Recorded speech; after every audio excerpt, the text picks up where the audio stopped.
Hello, everyone. So, today I'm going to talk about something that we all experience almost every day, especially online, and that is fake news. But more than just explaining what fake news is, the main purpose of my presentation is to help us understand how it works, how it spreads, and how we need to be more responsible when it comes to sharing information.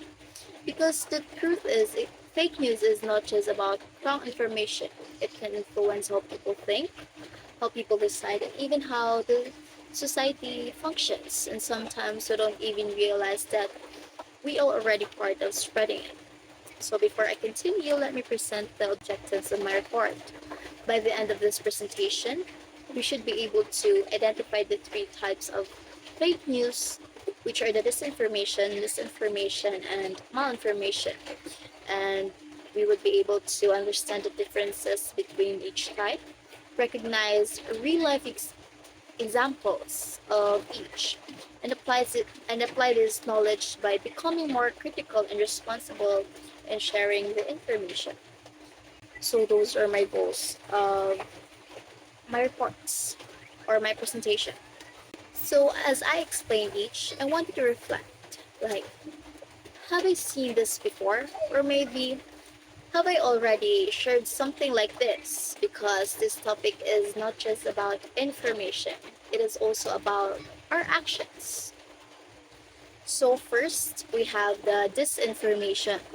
Okay, when we say disinformation, it is a false information that is shared intentionally, meaning the person already knows that the information is not true but still spread it to influence others or mislead others. Now, this is what it makes it dangerous because it's not just a mistake, it is planned. So, this information is often used to influence people, especially in politics. A strong example of this issue is about President Ferdinand Marcos Jr. in the University of Oxford. There were claims online saying that he graduated in Oxford or from Oxford. However, the university clarified that he did not complete the degree. But even after that clarification, um, the claim continued to spread. So at that point, it is no longer just confusion to anyone. It becomes disinformation because people are already choosing to spread something that is not true or false. And this shows something deeper. Sometimes people don't share information because it is true. They share it because it supports what they want to believe. And that is really, really dangerous because when people stop questioning information, it becomes easier to manipulate them.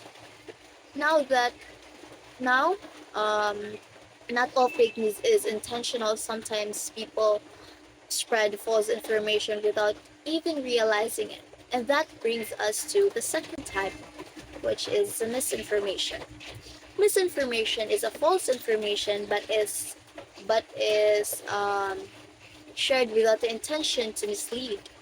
So the person sharing it actually believes that it is true, and honestly, this is the most common type because this is what usually happens in everyday life. Like, for example, during elections, there was a case where a TV graphic showed incorrect names and faces of candidates. People immediately shared it online, thinking it was an evidence of cheating, but later it was explained that it was just a technical mistake. Now, those people didn't have bad intentions because they didn't verify the information. They still ended up spreading something that is not true or false. And this is how misinformation spread through carelessness, quick reactions, and lack of fact checking. So, another example is when people share old photos of disaster thinking they are recent. They want to inform others, but instead they cause confusion. So even if there is no intention to harm, misinformation can still have negative effects. And this is why awareness is important. Because once we know this, we can be more careful before sharing anything online. Now, here's the part that many people don't expect. What if the information is actually true, but it still causes harm? And that's bring us to the next fake type of fake news, which is malinformation. Malinformation is real information, but it is used to harm others. So the problem here is not the truth, but the intention behind sharing it. A strong example for this is the 2016 Comelec data breach, if you heard about that. In this case, personal data of millions of Filipino voters was leaked online.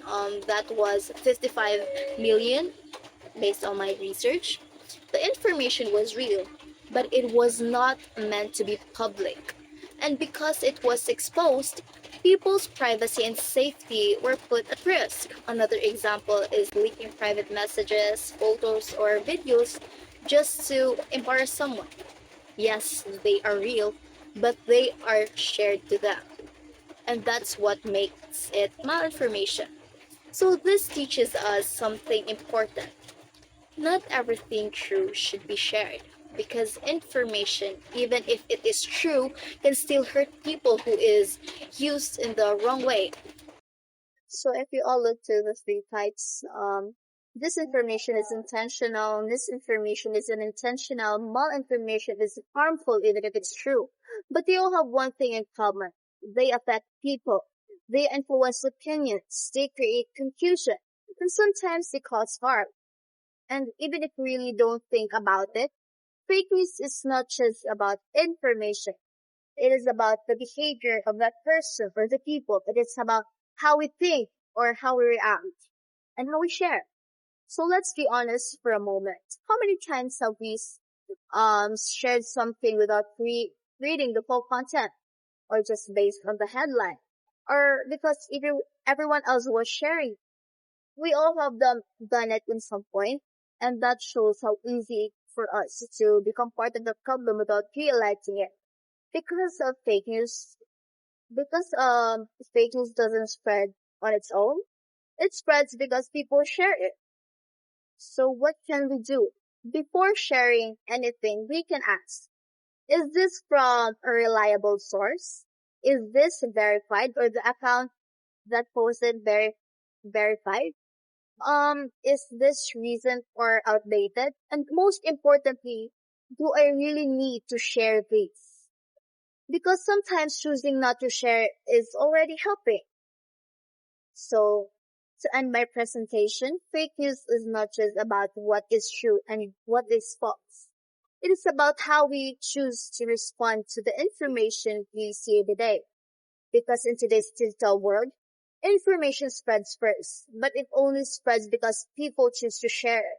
And that means we are part of that process. We are not just viewers. We are participants. So every time we click share, we are making a decision that can either spread the truth or spread harm. That's why understanding disinformation, misinformation, malinformation is important, not just for knowledge, but for responsibility. So the next time you see something online, pause, think, and ask yourself, is this true? Is this reliable? Should I share this? Because stopping fake news doesn't start with a big organization. It starts with us. That's all, and thank you for listening.